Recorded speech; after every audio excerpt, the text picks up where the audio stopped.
দেখালাম। এবারে একটু আপনাকে আমি শোনাই আলেম শ্রেণীর অবস্থা। উভয়ই, এরা যেমন ধর্ম বিক্রি করছে, ওরা তেমন সমাজকে ধ্বংস করছে। এরা যেমন ধর্ম বিক্রি করছে, ওরা তেমন সমাজের টাকা পয়সা একবারে লুটপাট করে খাচ্ছে, আর সমাজের জনগণের উপরে একবারে চালাচ্ছে নির্যাতন।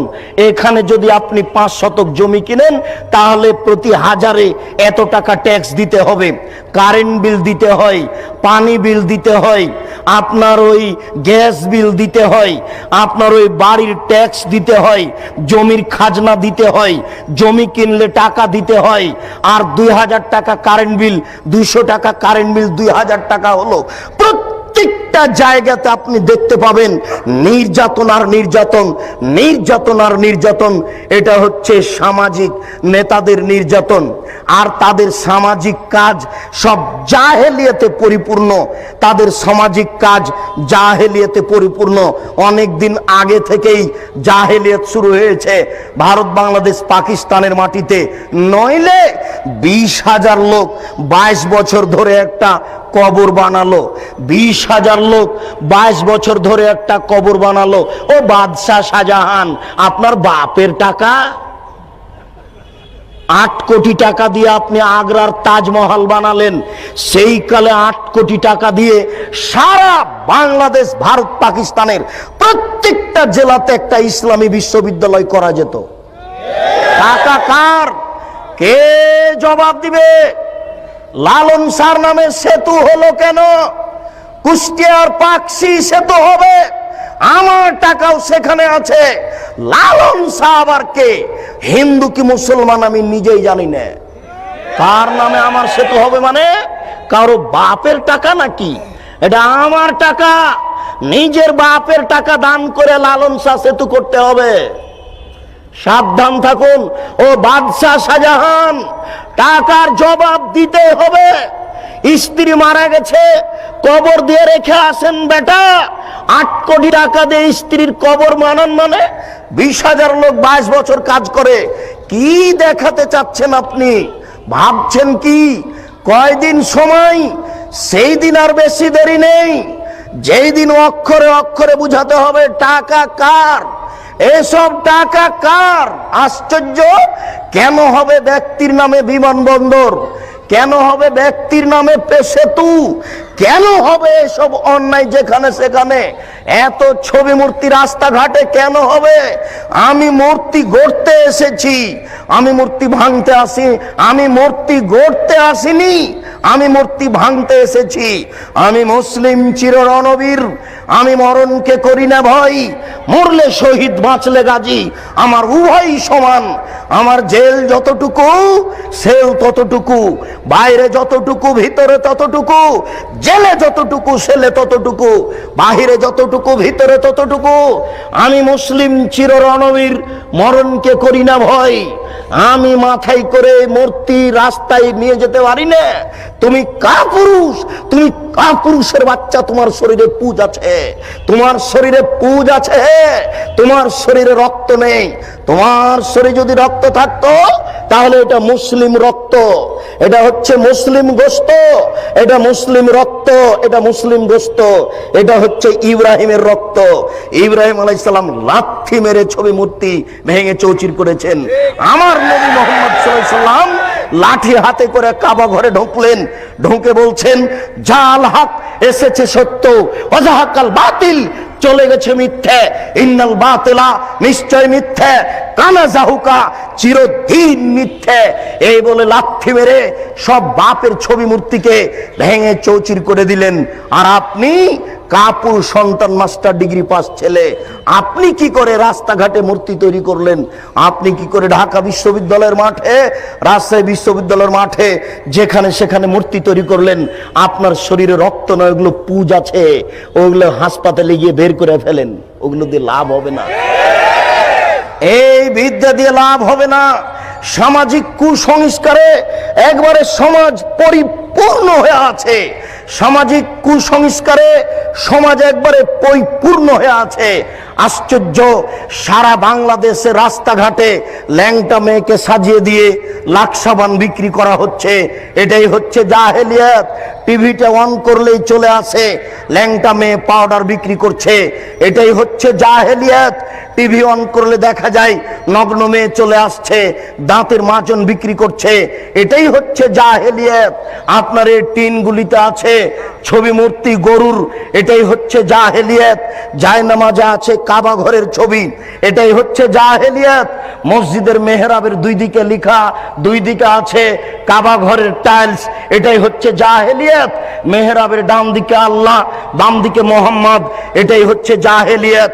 জন্মদিবস পালন করা জাহেলিয়াত, মৃত্যু দিবস পালন করা জাহেলিয়াত, 26শে পালন করা জাহেলিয়াত, 21শে ফেব্রুয়ারি পালন করা জাহেলিয়াত, 16 ডিসেম্বর পালন করা জাহেলিয়াত, স্মৃতিসৌধ তৈরি করা জাহেলিয়াত, শহীদ মিনার তৈরি করা জাহেলিয়াত, শহীদ মিনারে ফুল চড়ানো জাহেলিয়াত, সংসদ ভবনে নীরবতা পালন করা জাহেলিয়াত, শিখা চিরন্তন শিখা অনির্বাণ একে হিসাব করা জাহেলিয়াত, স্মৃতিসৌধকে মূল্যায়ন করা জাহেলিয়াত।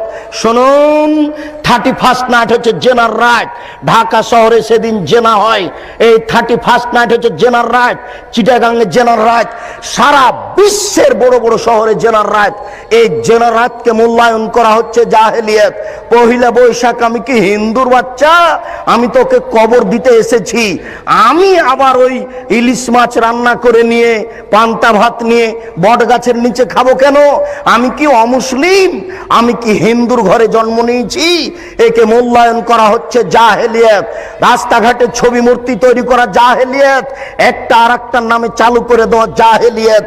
এই সমাজে জাহেলিয়াত পরিপূর্ণ হয়ে আছে। এগুলো হচ্ছে জাহেল নেতাদের কাজ। এবার আসেন একটু হুজুরের অবস্থা। হুজুরের অবস্থা বড় জটিল। সামাজিক জাহেলিয়াতের চেয়ে হুজুরের অবস্থা অনেক অনেক অনেক বেশি কঠিন। বুঝতে পারলাম না।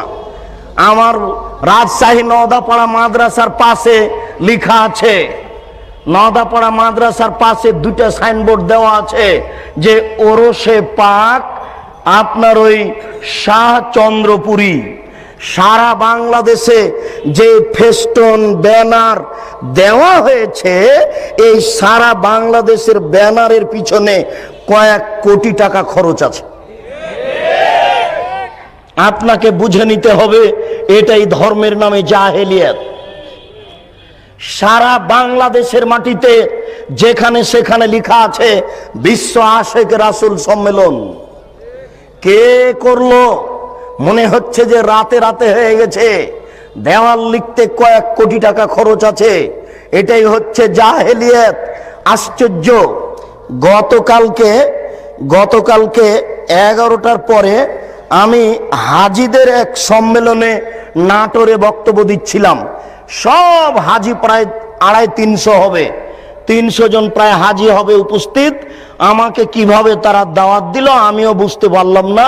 যাক, আমি তাদের সাথে কথা বলতে গিয়ে দুই একটা কথা পেশ করেছি।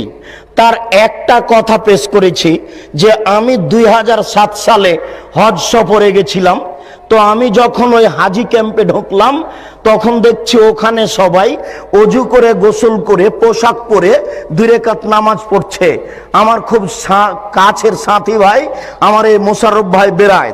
আমি বলছি ব্যাপারটা কি, এরা এরকম কেন করছে? আবার ওখানে বলছে লাব্বাইক লাব্বাইক আল্লাহুম্মা লাব্বাইক লাব্বাইক লা শারিকা লাকা লাব্বাইক, এভাবে চিৎকার করছে। তখন আমি বললাম যে মোশাররফ ভাই কেমন কথা হলো, এদেরকে বলা যায় না। আরে তো ভারত বাংলাদেশ পাকিস্তানের জন্য এহরাম বাঁধার জায়গা হচ্ছে এলামলাম। যখন বিমানটা এলামলামের উপর দিয়ে পার হবে, তখন বৈমানিকের পক্ষ থেকে লোক এসে বলবে আপনারা এহরাম বাঁধুন, আপনারা এহরাম বাঁধুন। তখন তাকে বলা শুরু করতে হবে লাব্বাইক উমরাতান। এই কথা বলে এই যে শুরু হবে লাব্বাইক আল্লাহুম্মা লাব্বাইক লাব্বাইক লা শারিকা লাকা লাব্বাইক ইন্নাল হামদা ওয়ান নি'মাতা লাকা ওয়াল মুলক লা শারিকা লাক। এই যে চললো একাকার, যে যত পারে একবারে চিলিয়ে একাকার করে দিবে। আল্লাহ রাসূল এইভাবে অনুমতি দিয়েছেন। তো এখানে ঢাকা হাজি ক্যাম্পে যে হয়ে গেল এলামলাম, তখন আমি একজনকে বললাম যে ভাই এটা ঠিক নয়, এটা তো এলামলাম নয়। তখন বলছে আরে এটা তো ঢাকা হাজি ক্যাম্প, বাড়ি থেকে যদি বলি তবুও হবে। এখন তাকে কে বলবে যে আপনার যদি বাড়ি থেকেই চলে, তো মোহাম্মদ সাল্লাল্লাহু আলাইহি সাল্লাম কি কলা করতে এসেছিলেন? উনি কি ছাই করতে এসেছিলেন? আপনারটাই যদি চলে তো উনি কেন আসলেন? আপনারটাই যদি চলে তো উনি কেন আসলেন? তার কি দাম, তার কি মূল্যায়ন? আশ্চর্য! জোর করে ধর্ম মানছেন, অসম্ভব হতে পারে না। এটাই জাহেলিয়াত। সারা বাংলাদেশে যে সব দেওয়ানবাগি চলছে এটাই হচ্ছে জাহেলিয়াত। শুনুন, এই দেশের মাটিতে যা আপনার চলছে ওই চিশতিয়া, নকশবন্দিয়ে, মুজাদ্দিদিয়ে, এই সব তরিকা জাহেলিয়াত। 1980 সালের জরিপে এই দেশের মাটিতে 2,98,000 পীর আছে। সব পীরের সব তরিকা হচ্ছে জাহেলিয়াত। এই মাইজ ভান্ডারি হচ্ছে জাহেলিয়াত। আশ্চর্য! নারী পুরুষ একাকার হয়ে জিকির করছে। সেই দিন আমরা গেছিলাম নরসিংদী, ওটা নজরপুরা, নরসিংদী নাকি নজরপুরা একটা গ্রামে গেছিলাম, নরসিংদী। তো আমরা নজরপুরা থেকে বক্তব্য দিয়ে আসলাম, পাশে গান বাজনা দিয়ে বাদ্যযন্ত্র দিয়ে নারীর বক্তব্য চলছে। নারীর বক্তব্য, নারী গাজাল করছে, বক্তব্য দিচ্ছে, বাদ্যযন্ত্র চলছে। আরে সংসদ ভবনের মমতাজ বেগম ডুবি তবলা দিয়ে জিকির করে। আশ্চর্য! আর কোরআন নাকি 30 পারা নয়, 90 পারা। 30 পারা হচ্ছে জাহেরি আর 60 পারা হচ্ছে বাতেনি। এরই নাম হচ্ছে ধর্মীয় জাহেলিয়াত। একে ঠেকাবে কে? এই জন্য আপনাকে বলি, এই হিফজখানা বন্ধ করতে হবে। যেখানে কোরআন হাদিস শিক্ষার ব্যবস্থা আছে সেখানে হিফজখানা খুলতে হবে। এই ছেলেটাকে আপনি কেন হাফেজ করলেন? এর বয়স হচ্ছে 16 বছর। মাথায় একটা উঁচু টুপি দিয়েছে, তার উপর একটা রুমাল দিয়ে মানুষের বাড়িতে মিলাদ করে বেড়াচ্ছে, কোরআন মাজিদ পড়ছে আর ভালো কিছু খাবার দিচ্ছে। 200 টাকা পকেটে দিয়েছে, একবারে খুশি হয়ে গেছে, চিৎকার করে আমার বাপের নামে দোয়া করে চলে আসলো। এ জাতির কি করতে পারে? যে চলিসা করে বেড়াই, যে কুলখানি করে বেড়াই, যে মানুষের দোকান করে আপনার উদ্বোধন করে কোরআন মাজিদ পড়ে, যে মানুষের বাড়ি উদ্বোধন করে কোরআন মাজিদ পড়ে, সেই হাফেজ দিয়ে কি হবে? সেই হিফজখানা বন্ধ করতে হবে। এই সামাজিক জাহেলিয়াত, এই ধর্মীয় জাহেলিয়াতের জন্য এই 3 নম্বর শ্রেণীর ছেলে দেওয়া হবে না। একেবারে বলিষ্ঠ কণ্ঠের, একেবারে নির্ভীক সেনা, যার অন্তরে কোনো ভয় ভীতি থাকবে না, যার বিদ্যের সামনে পৃথিবীর কোনো বিদ্যা টিকবে না। জাকির নায়েকের মতো পৃথিবীর কোনো বিদ্যা তার সামনে টিকবে না, এবং নির্ভীক সেনা হবে। আমি মুসলিম চির রণবীর, মরণকে করি না ভয়, মরলে শহীদ বাঁচলে গাজী। এই কণ্ঠ নিয়ে যে মাঠে নামবে সেই জাতির উপকার করতে পারে, সেই এই সামাজিক কুসংস্কার বন্ধ করতে পারে, সেই এই ধর্মীয় কুসংস্কার বন্ধ করতে পারে। তাছাড়া এই সব হাফেজ দিয়ে কাজ হবে না। এ তো মানুষের দোকান উদ্বোধন করে, এ তো মানুষের বাড়ি উদ্বোধন করে। এর দ্বারা শরীয়তের কি আশা করা যেতে পারে? শুনুন, ওই পশ্চিম দিকে গাধাতে ইট বহে। গাধাতে কি বহে? ইট বহে। ভ্যান যেখানে যেতে পারে না, গাধা সেখানে যেতে পারে। অনেকগুলি ইট আপনি গাধার উপরে চাপিয়ে দিয়েছে, এরপরে যেখানে নামাতে হবে সেখানে গাধা চলে গেল। এবার আপনি কি করেছেন? আপনি বইয়ের দোকানদার, অনেকগুলি কোরআন মাজিদ তার উপরে তুলে দিয়েছেন। ও চলে গেল আপনার কোরআনের দোকানে। তো গাধা কি জানতে পারলো যে এখন কোরআন না ইট? ও তো জানতে পারলো না যে আমার পিঠে কোরআন আছে না ইট আছে। তো যেই ব্যক্তি শুধু কোরআন মুখস্থ করলো, দাওয়াত খেয়ে বেড়ালো, এ তো বুঝতে পারলো না যে কোরআন, এই কোরআনের ভিতরে আছে জাল হক এসেছে সত্য, ওয়া যাহাকাল বাতিল, চলে গেছে মিথ্যে। ইন্নাল বাতিলা, নিশ্চয় মিথ্যে, কানা যাহুকা, এই দেশের জাহেলিয়াতকে লাথি মেরে ডুবিয়ে দিতে চায়, এই দেশের অন্যায়কে যে কোনো মূল্যে উৎখাত করতে চাই। আল্লাহ, তুমি বড় দয়াবান, তুমি বড় রহমান, তুমি বড় ক্ষমাশীল, তুমি বড় শক্তিশালী। তোমার শক্তির দরবারে আশাধারী হয়ে বলছি, আমি বন্ধা হলে কি হবে, আমার স্ত্রী বন্ধা হলে কি হবে, আমার বয়স 80 হয়েছে তাতে কি হবে, আমার স্ত্রী বন্ধা হলে কি হবে, এমন একটি ছেলে তুমি দান করো যেই ছেলে এরকম বিদ্যা অর্জন করবে এবং যে কোনো অন্যায়ের বিরুদ্ধে লড়ে পড়বে, জেল সুলি ফাঁসির 5 পয়সা দাম দিবে না, এরকম ছেলে একটা তোমার দরবারে দাবি রেখে সামনের দিকে আগাচ্ছি। আলেমদের অবস্থা।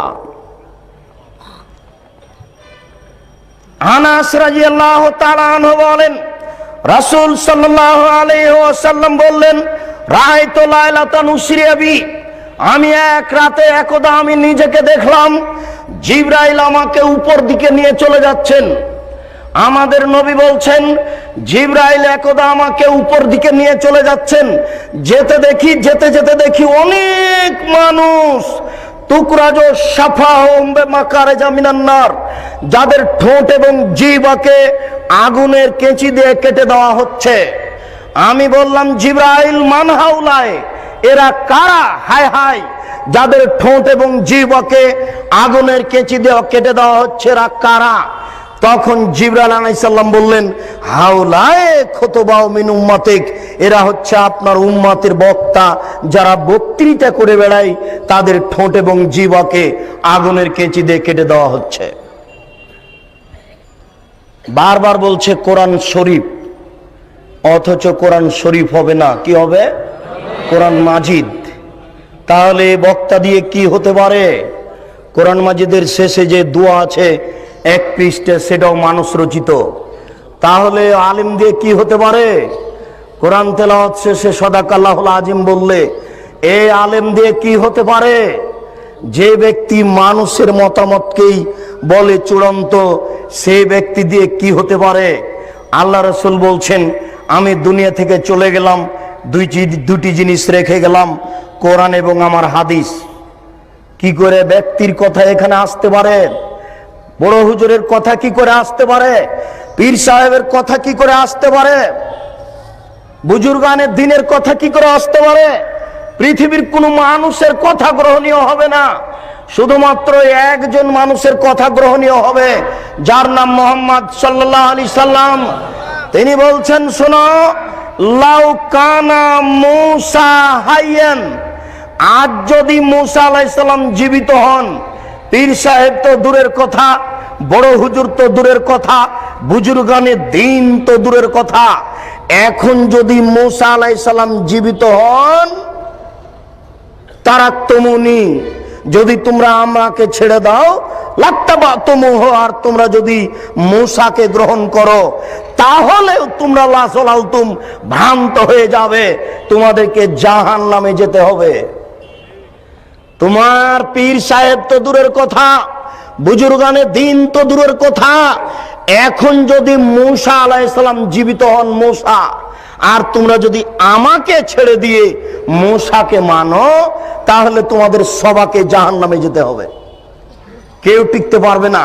তাহলে আপনার পীর সাহেব, বুজুর্গানে দিন, কোনো ব্যক্তির এখানে প্রশ্নে আসে না, মাত্র একজন মানুষের কথা চলবে, যার নাম মুহাম্মদ সাল্লাল্লাহু আলাইহি